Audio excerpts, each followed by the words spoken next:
ഒപ്പം അഭിനയിച്ചവരും ധനുഷിനെതിരെ.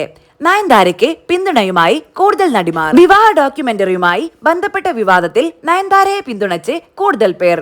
നയൻതാര രൂക്ഷ വിമർശനം ഉന്നയിച്ച നടനും നിർമ്മാതാവുമായ ധനുഷിനൊപ്പം അഭിനയിച്ചവരും ഇതിലുണ്ടെന്നതാണ് ശ്രദ്ധേയം. നടി പാർവതി തിരുവോത്താണ് നയൻതാരയ്ക്ക് പിന്തുണ അറിയിച്ച ആദ്യ പേരിലൊരാൾ. ഭരത് ബാല സംവിധാനം ചെയ്ത തമിഴ് ചിത്രം മാരിയാനിൽ ധനുഷും പാർവതിയും ഒന്നിച്ചഭിനയിച്ചിരുന്നു. ഇവർക്ക് പുറമെ മലയാളി താരമായ അനുപമ പരമേശ്വരൻ അടക്കം പിന്തുണയുമായി എത്തി. 2016 RS തൂരെ സെന്തിൽകുമാർ സംവിധാനം ചെയ്ത കൊടിയിൽ അനുപമ ധനുഷിനൊപ്പം അഭിനയിച്ചിരുന്നു. നസ്രിയ നസീം, ഐശ്വര്യ ലക്ഷ്മി, ശ്രുതി ഹാസൻ, കൗരിജി കിഷൻ എന്നിവരും നയൻതാരയുടെ പോസ്റ്റ് ലൈക്ക് ചെയ്തു.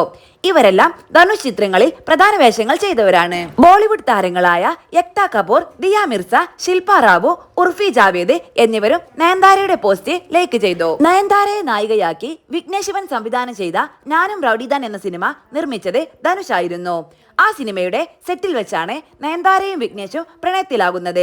ഈ സിനിമയുടെ ചില ബിഹൈൻഡ് ദ സീൻ ദൃശ്യങ്ങൾ ഡോക്യുമെന്ററിയിൽ ഉൾപ്പെടുത്തിയതിനെതിരെ 10 കോടി നഷ്ടപരിഹാരം ആവശ്യപ്പെട്ട് ധനുഷ് നയൻതാരയ്ക്ക് നോട്ടീസ് അയച്ചിരുന്നു. ഇതിനുള്ള മറുപടിയാണ് ചർച്ചയാവുന്നത്.